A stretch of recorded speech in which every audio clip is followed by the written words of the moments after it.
Prince Mangosutho Buthelezi, thank you very much for your time to talk to us on leadership and your role that you've played. You've been in the leadership position for decades. And I would like to know from you, what keeps you going? Well, it's my commitment to serve, yes. My commitment to serve, because Professor can say to you, it's both voluntary, but at the same time, it was also thrust upon me because, as you know, my other leadership level, I'm a hereditary leader of a clan, the Buthelezi clan, which I had no choice about. In fact, at one time,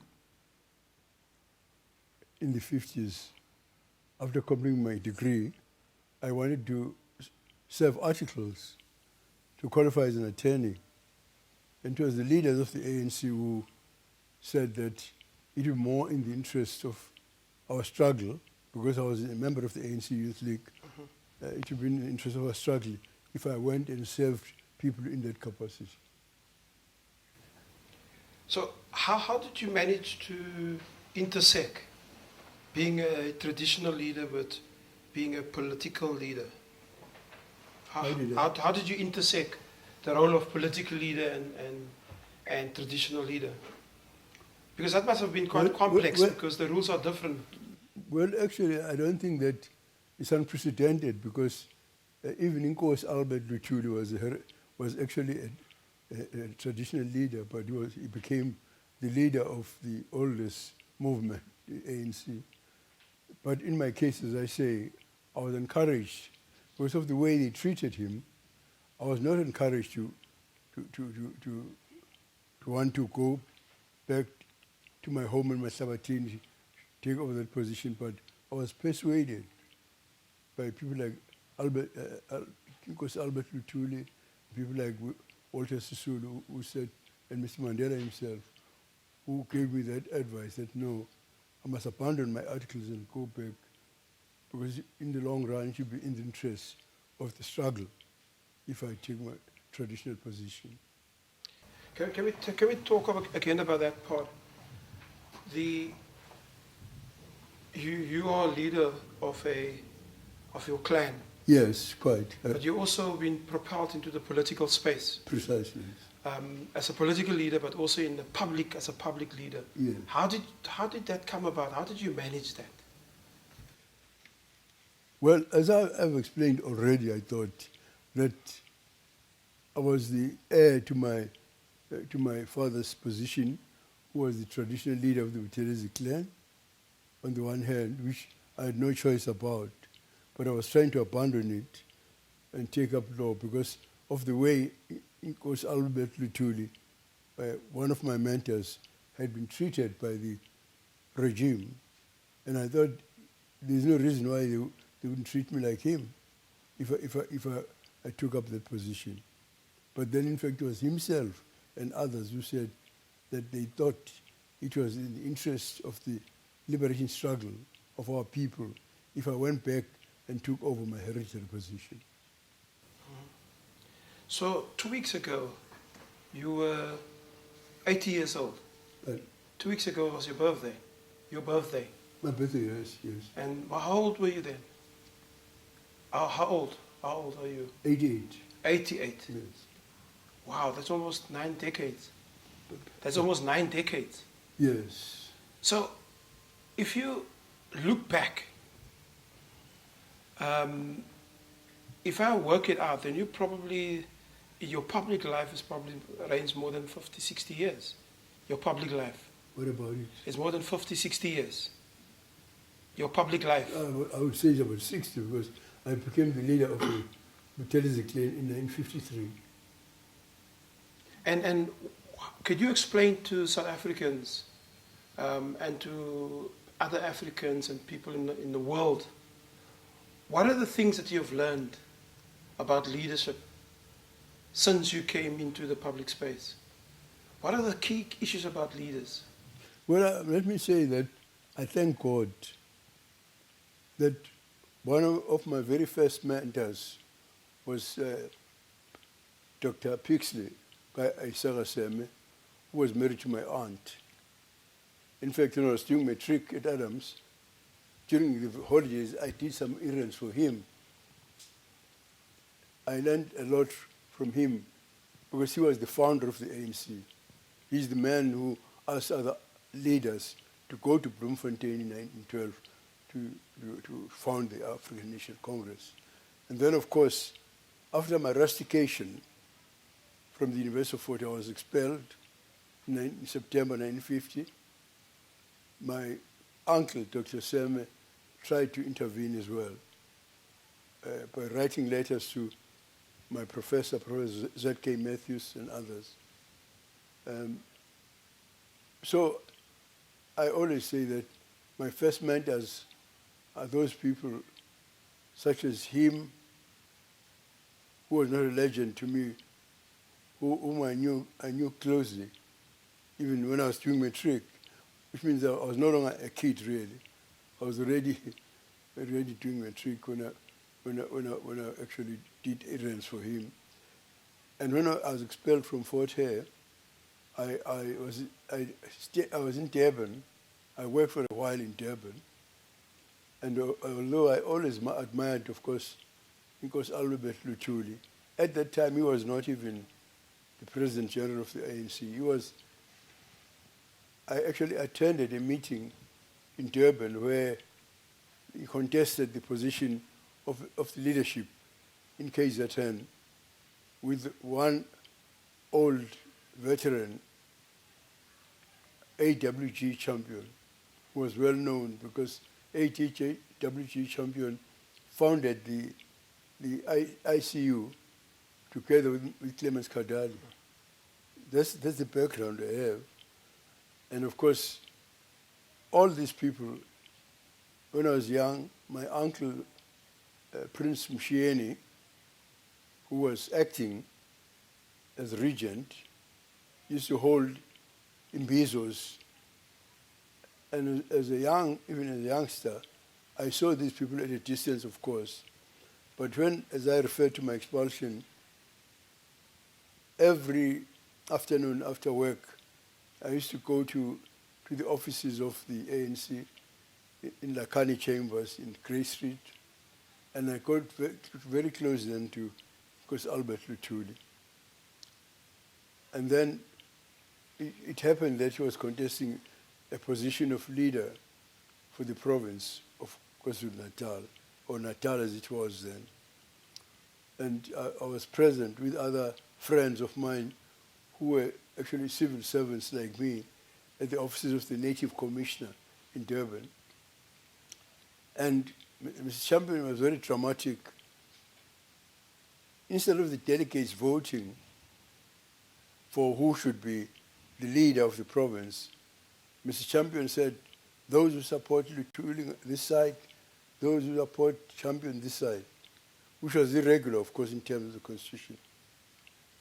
But I think somehow he overestimated his support, because then we also, I was not a card-carrying member of the ANC then as a civil servant, but we had to move also to Nkosi Luthuli side. And so that's how Nkosi Luthuli first became the leader of, and I knew him all the time, even when he got banned. You know, I used to go to Groundfield to him to seek wisdom from him. And even when he went to receive the Nobel Peace Prize, I actually draped him in the accoutrement that he was wearing were mine, as I felt that he was received that as a servant of the people, as a hereditary, as a traditional leader of the people. So you went there wearing those accoutrements. So now and then, of course, I would go to Groundville. It was very difficult for Pretoria to recognize me as Inkosi because of my record that I was expelled at Fort Hare with two of my colleagues because we were angry with some people, some older people, who were discouraging us from going to see the Governor General of South Africa at the time, Mr. G. Brand van Zyl, was paying a courtesy visit to the university. And we decided not to go there, because students said that he was virtually the rubber stamp of our oppression. So then that's how I was expelled then. So because of that, I was shadowed by the security police. Even in 1953, when I was installed as Inkosi of the Buthelezi clan, it surprised my people when they said I was merely acting. For 5 years, they wouldn't confirm my appointment as Inkosi because it had to be confirmed by Pretoria. But at the long last, there was a good magistrate in our district who recommended that the appointment be confirmed. They then confirmed it. But even then, my first cousin, King Cyprian Beguzulu Solomon, told me that some of the top officials were telling him now and again that I'm often observed going to see Nkosi Luthuli. At that time, the Nkosi Luthuli was banned. He couldn't get out of the district. So I used to go to his house, and they were my cousin was telling me that, of course, he was told that the government was aware that I regularly go there.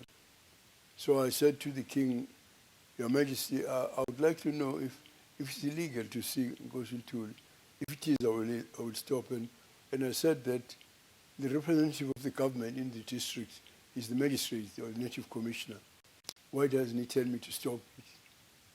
So I was harassed quite a lot at that time. At one time, I remember a group of policemen arrived, parked the van in front of my house, not a word to me, crossed a fence surrounding my place, went outside that fence. I saw them digging. They had a prisoner there. I didn't know why they were digging. I went there and looked. And there's not a word to me. And only for me to learn later that they assumed that I had ANC armory there, that I'd taken some arms from the ANC at Richards Bay in some mysterious ship and buried them there. They were led, of course, by that prisoner, whom I didn't even know, from a bar of soap. So, actually then, I've always understood myself to be a servant of the people.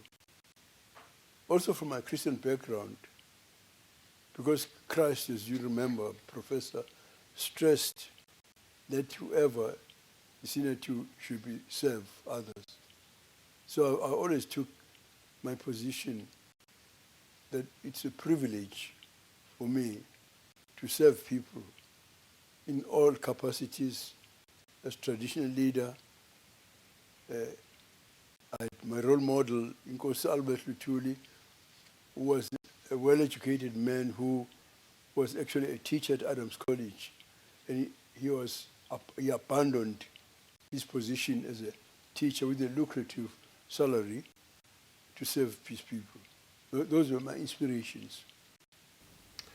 If you just look at all of that, you had lots of things over the years that worked against you. But you had lots of forces, of course, over the years that whether they were right or whether they were wrong, they were working against you.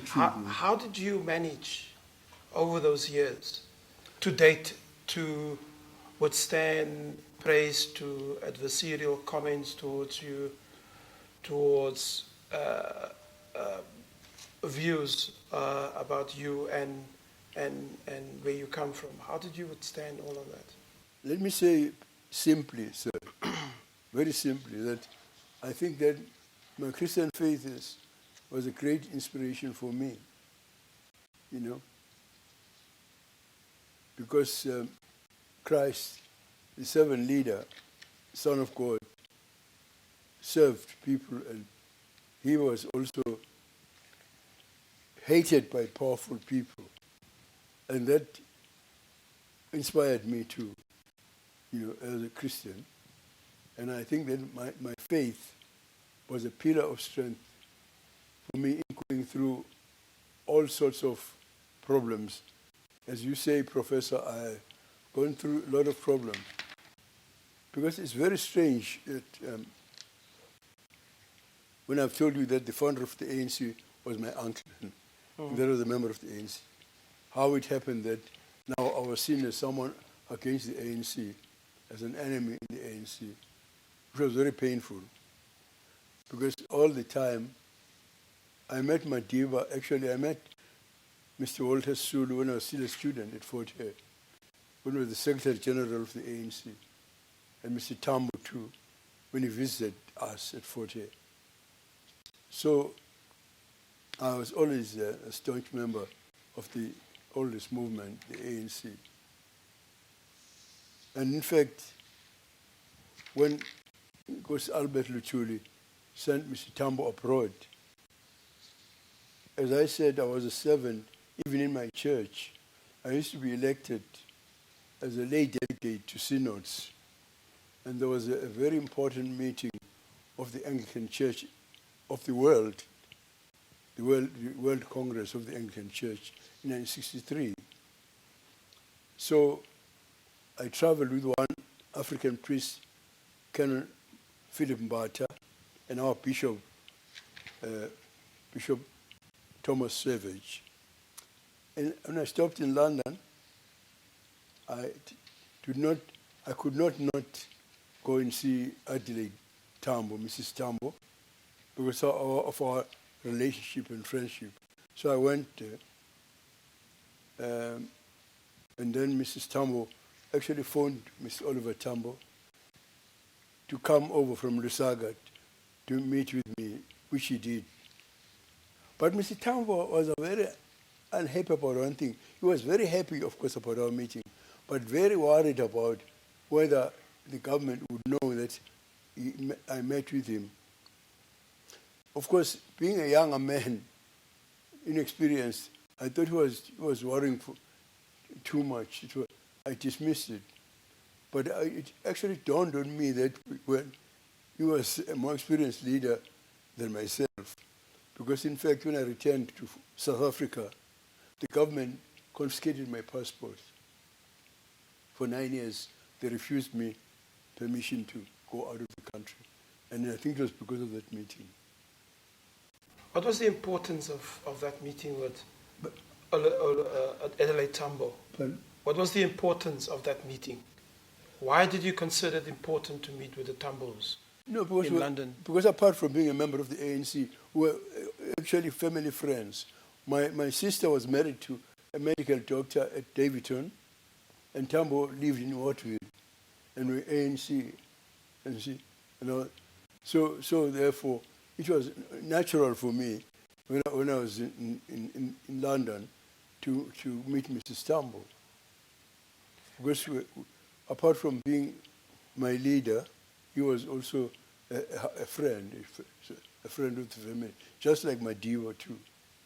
You seem to have expressed quite an intense affinity to the African National Congress. But, yes.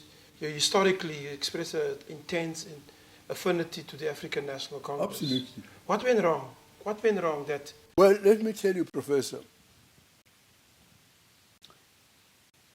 The African National Congress Mission Exile decided, to urge countries to impose economic sanctions and disinvestment on South Africa.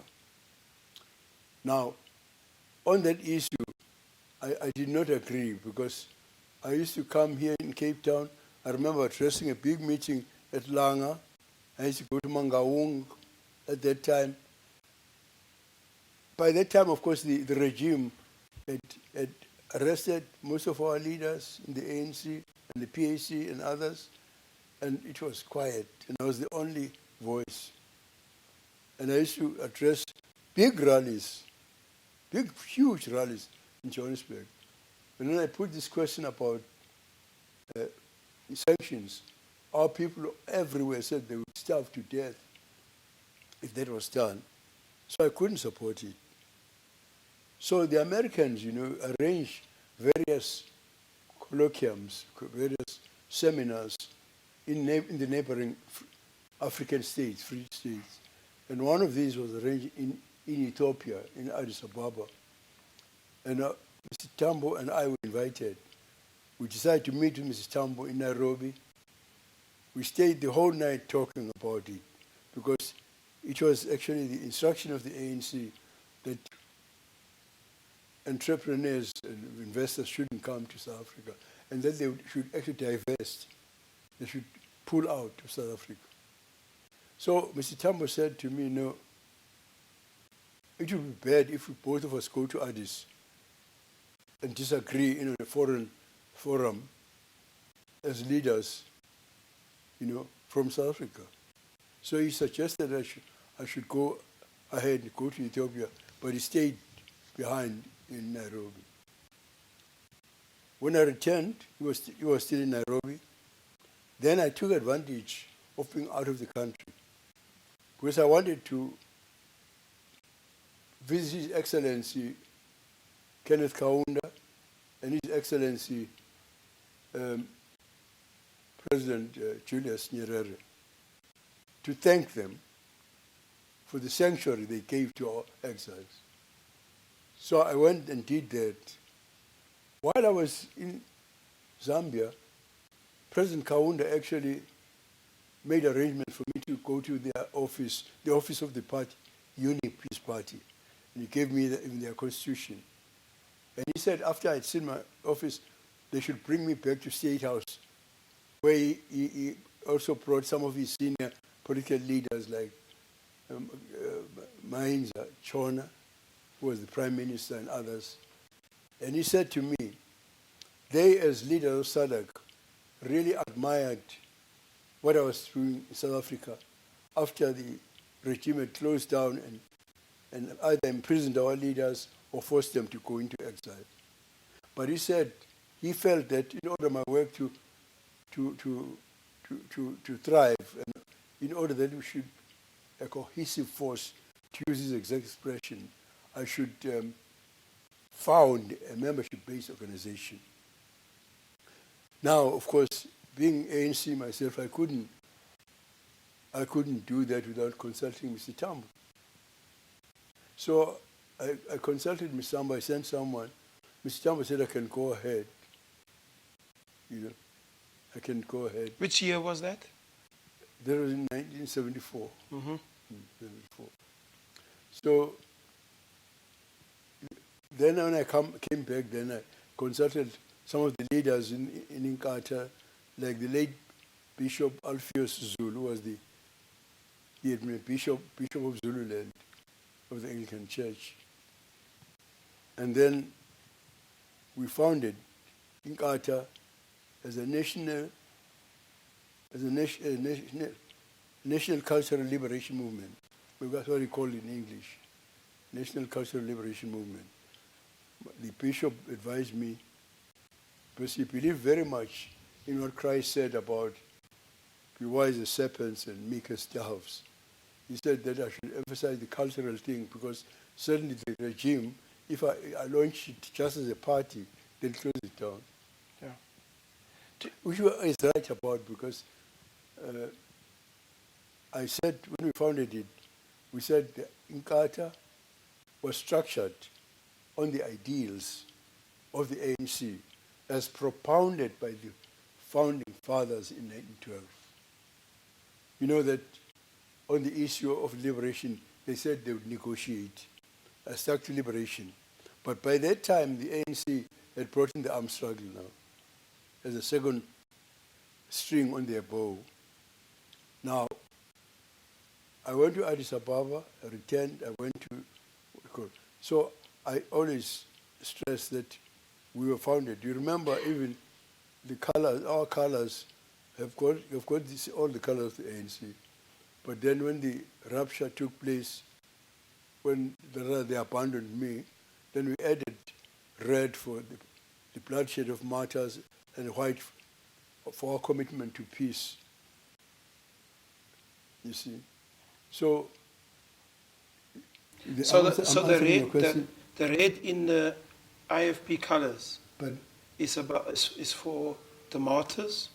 but the red in the IFP colors. yes. You're saying the red. Does explain the same, yes. Yeah, does explain the red. And I said we added the red color to the same colors of the ANC, and the white, the red for the blood of martyrs, and white for the fact that we're continuing to wage a peaceful struggle, a non-violent struggle. You see. Do you think? You see, let me, Professor, finish this your question. Please. So throughout then the existence of the in 77, I was called by Mr. Kruger, Mr. Kruger, the Minister of Justice, the one who said when Steve Biko died, it made me feel cold. You remember? Yeah. A collar's shirt. And he was there with the Commissioner of Police. I was there with Mr. Tula, who was my representative in Gauteng, and also Reverend Elani Mteto was actually one of my ministers in the KwaZulu government. When I arrived, he said to me, I hope you don't mind, Chief, if I use a tape recorder. So I said, of course I don't mind. So I said to my secretary, who was with me, Eric Ngubane, I said, go and fetch our tape recorder. So by the time I put it there, he could do nothing. So I recorded the whole conversation verbatim, where he was saying that Inkatha should not accept Africans who are not Zulu speaking, and threatened to take action against me if I continue to do so. Well, we have a long, interesting conversation about this, arguing about this, and it's available even now, verbatim. I hope that I can make it available to you. That would be great. Yes. Because he said to me, I said that other Africans are our brothers. I said, even the National Party has got white people of all different ethnic or cultural groups. He tried to say, well, but you know about us, we all have a Teutonic background. So I said, and the Jews too? So he didn't know what to say. So during that time then, Professor, I used to send Tula, and I also worked with the Christian Institute with Dr. Bears-Nodi. Dr. Bears-Nodi actually sent Walter Felgate to come and assist me. And he actually came and lived in Mahlabatini to assist me. And because he had a white skin, very often I would send him abroad to and fro to Tambos to get, instructions and so on. But then Mr. Tambo, as the time went on, he said, no, I must come with a delegation of Inkatha for us to talk about these two things. The armed struggle and also the issue of economic sanctions in South Africa. So in 1979 then, I went to London then with about 17 people, having been invited by Mr. Tambo. For 2.5 days, we talked about these issues. Quite clearly, I said I found it difficult to support sanctions because I've actually talked to people in their thousands, and in a chorus they said they will starve. I cannot do that. And I thought, as far as the armed struggle is concerned, I said, you know how well armed the Boers are, and we're in South Africa. I don't know how one can actually be part of an armed struggle of the People's War. We didn't quarrel. It was not acrimonious, Professor. We talked just as I'm talking to you. And Mr. Tambo said he was going to come back to me. This was November 79. He said that in December, the NEC of the ANC in exile was going to meet, and he would come back to me. But sadly, of course, he never came back to me. After that, in June 1980, in London, the Secretary General of the ANC, Mr. Nzo, Alfred Nzo, launched a scathing attack on me. And that was what he called. Because, you know, Professor, it was always a very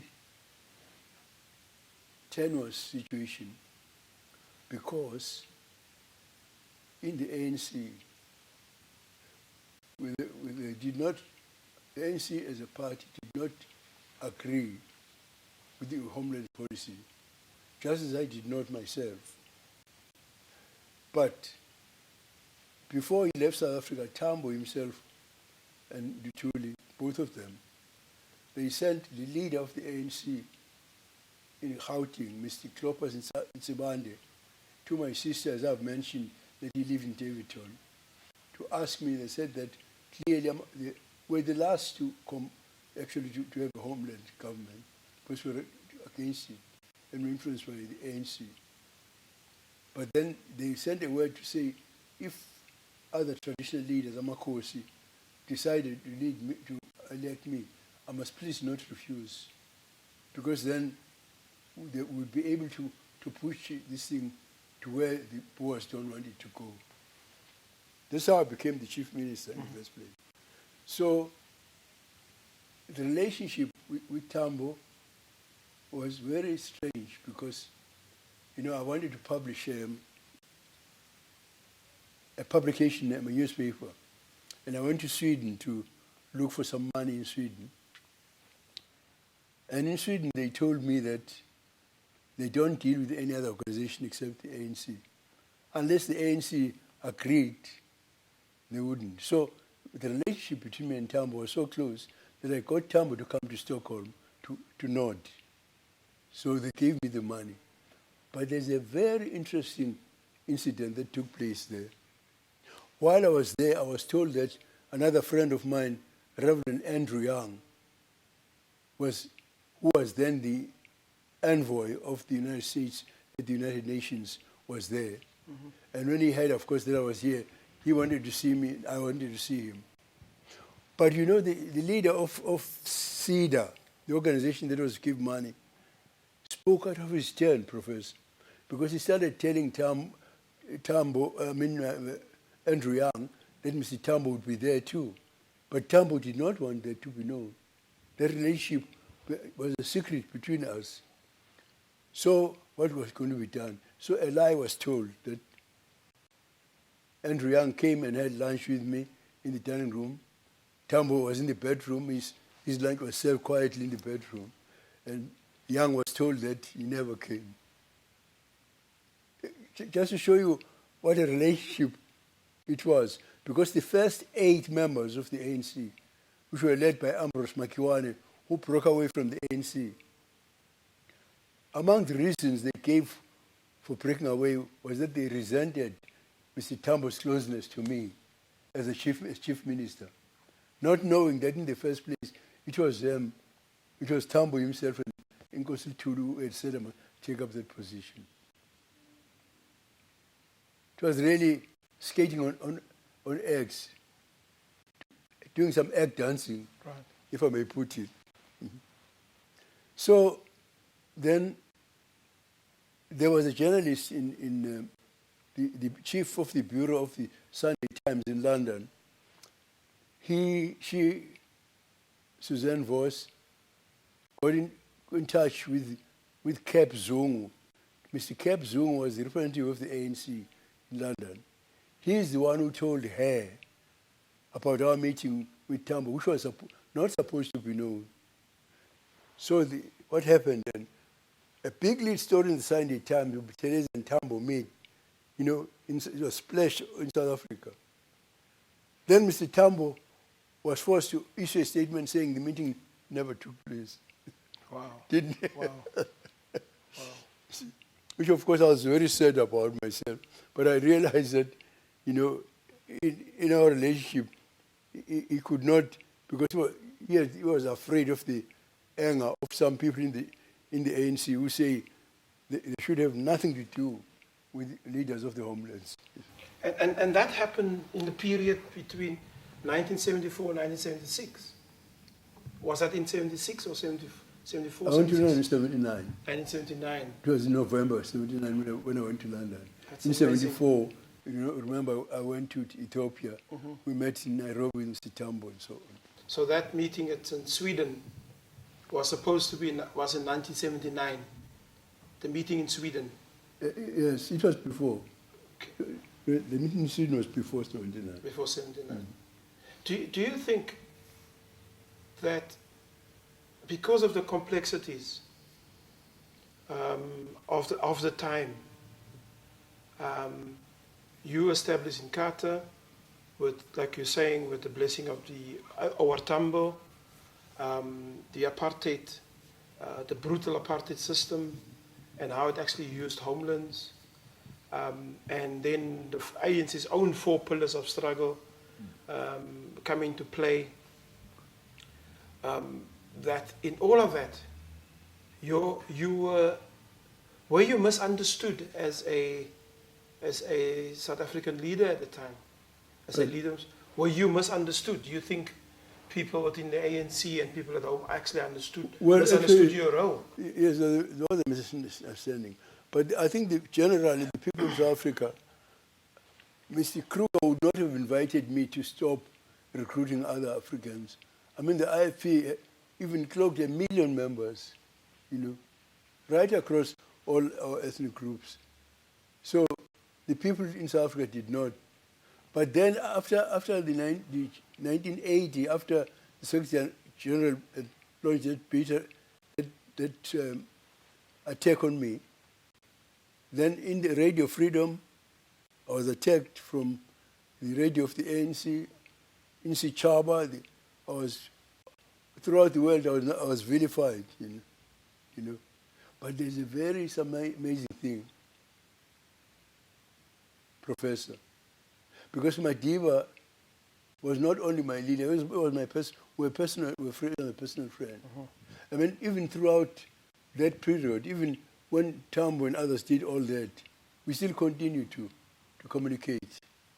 As you know, that some of the letters that Madiba wrote to me are actually, and to my wife, are actually published in A Prisoner in the Garden, and also in Conversations with Myself. But we continued in 1989, in fact, he wrote me a letter, Madiba, concerned about the People's War, the civil war that took place now, with UDF and ANC on one hand, and Inkatha on the other hand, where more than 20,000 of our people died. So what happened then is that Madiba was saying to me in the letter that as soon as he's released, we must get together to stop this shameful internecine clash between our people. When Madiba came out of jail, of course, in the houses just across here, when Mr. de Klerk and others toppled P.W. Botha, when Mr. de Klerk became the leader and president, he actually approached me and said, let's negotiate now. So we chose a small committee, some of his ministers, and I had people like Dr. Domo and people like Rowley Arenstein, who was a member of the SACP, but he was also a member of the Inkatha. And we said, because the matter was put like this, what are the factors that impede negotiation? And one of the factors we mentioned, Professor, was that there was no way that there can be negotiations without Ms. Mandela and others being released, because without others being allowed, those who are in exile, to come back. So, in fact, if it's recorded in Hansard that at the time, I don't know if you remember, but I don't know how young you were, they actually recorded that when Mr. de Klerk announced the release, I'm the only person he mentioned as having helped him to get to the decision. Right. That, so Madiba was then released. A few days, of course, after that, he phoned me emphasizing the necessity of us getting together. But for some reason, you know, Professor, this meeting did not take place. So Madiba visited Transkei then, what was Transkei? And some of the Amakosi, you know, of Transkei, the traditional leaders, they said to me, you and Buthelezi have met so many months after, because it's an open secret that we were very close friends. How did that come about? You know what Madiba said? He said the leader of the UDF and the ANC leaders almost throttled me, forbidding me from seeing him. So we're not able to meet with Madiba until the 29th of January 1991, almost a year. Now he came with a delegation, I came with a delegation myself. So we met in Durban at the Royal Hotel. We had a day-long discussion. When we published our joint communique for the media, one of the things that were stated was that in order to stop this violence between us, Madiba and myself must address joint rallies of the ANC and Inkatha. We agreed. Shortly after that, Professor, I was invited by Inkatha leaders in Maritzburg, which was also one of the theaters of this war. I then phoned Madiba and said, Madiba, here is an opportunity to implement what was agreed in Durban. Let's go together. He agreed with alacrity. You were the meeting Madiba went. You had a meeting with Madiba, and the two of you agreed that you're going to make joint statements. No, I had gone beyond that. Yes. Because the joint statement was made in January. Mm-hmm. The 2nd of January. 29th yeah. of January 1991 in Durban. And then shortly after that, I was invited by leaders of Inkatha in Maritzburg, right, in a place called Taylor's Hall. Mm-hmm. And I then invited Madiba to go with me to implement the decision we made that we would both address joint rallies now, from now onwards. And then Madiba explained to Amakosi that he, in fact, that aborted. Because I phoned him when I heard that he was no longer coming. And he told me that he said that Mr. Harry Kwala was a member of the Communist Party and also the leader of the ANC in KwaZulu, Natal, or Natal as it was, had actually taken a bus load of leaders from the province of Natal to Shell House to tell Madiba that under no circumstances should he go with me there. So he didn't go. Yeah. So that didn't happen. So what did Madiba say to you on the phone when you phoned him? Madiba? What did he say to you? He said what I've just told you. Mm-hmm. He said that Mr. Harry Kwala had come with a bus with people full in a bus from KwaZulu-Natal, all of them coming to forbid him from going with me where we're supposed to go. And your response? But what was your response? My response, of course, I was disappointed. What could I do? Because he had decided not to go. I went there alone. Tell us, you were referring to a civil war. The People's War, yes. The People's War in parts of KwaZulu-Natal. Yes. Now in KwaZulu-Natal. And also Gauteng. And in Gauteng. Give us a sense of, from your perspective, what was the origins of this war and what happened as a historic record from your perspective? It will be very difficult to explain it. Professor, I don't know if by any chance you have seen the book by Dr. Jeffrey, The People's War.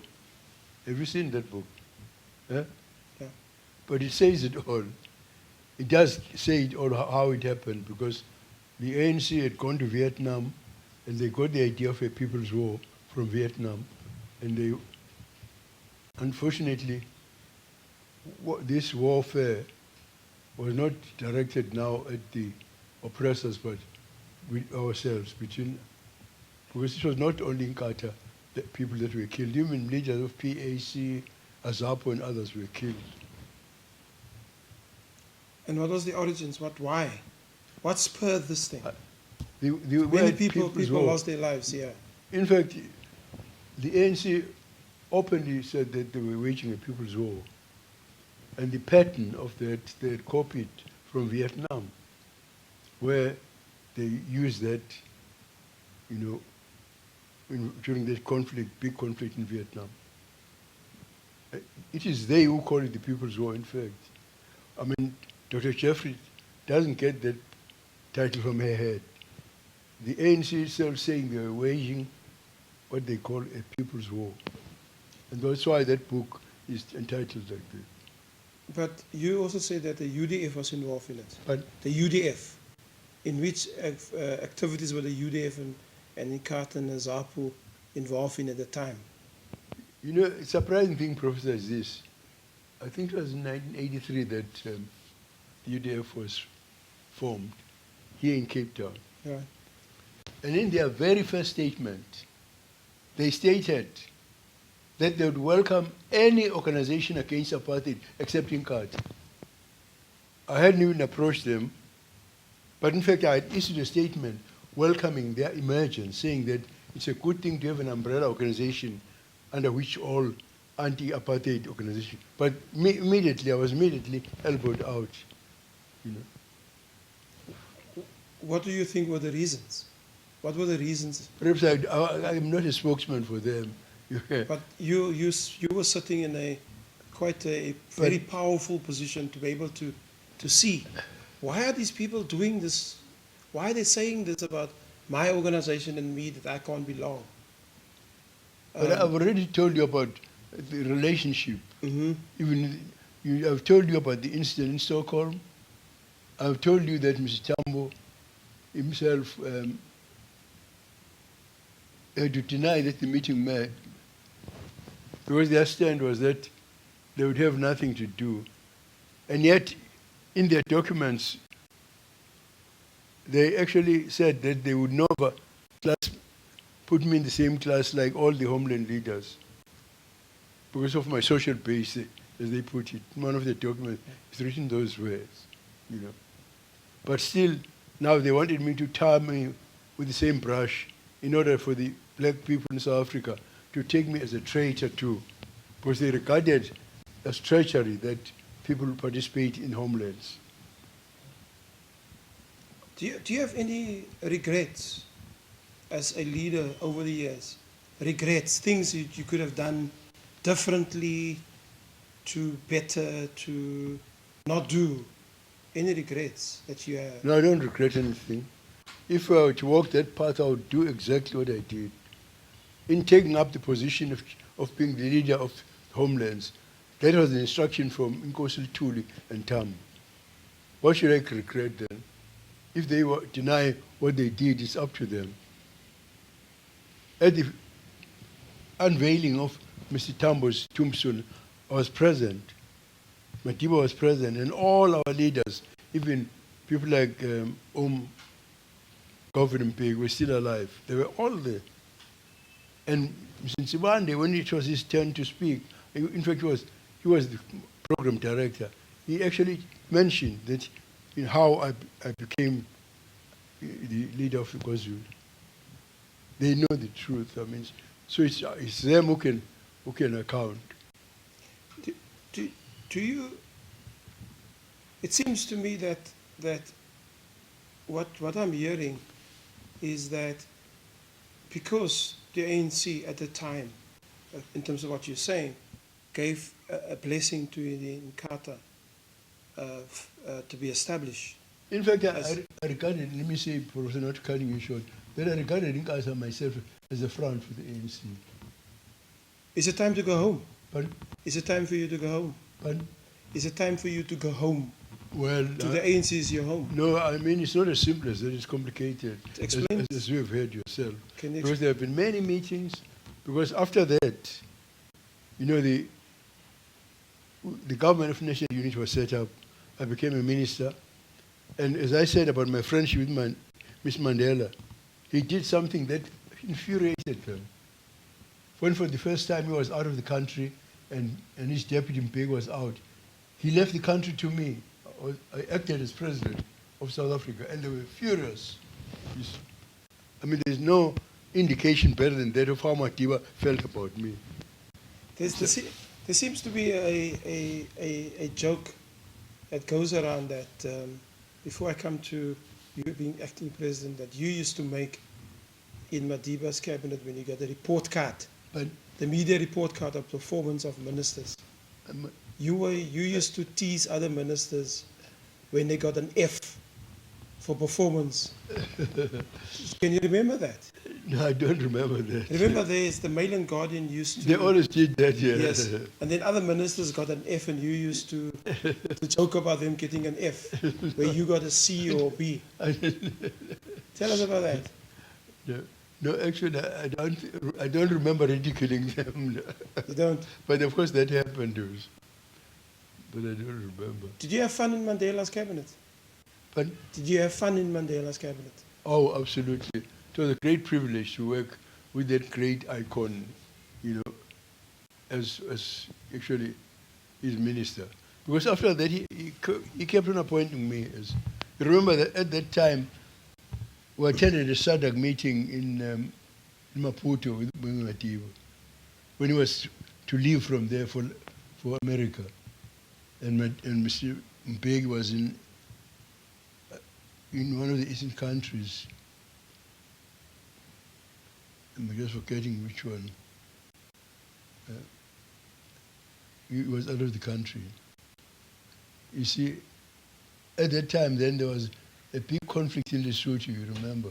Yes. And during that conflict, we sat in his hotel until after midnight, because he had to talk to other leaders, SADC, of SADC countries, about what should be done.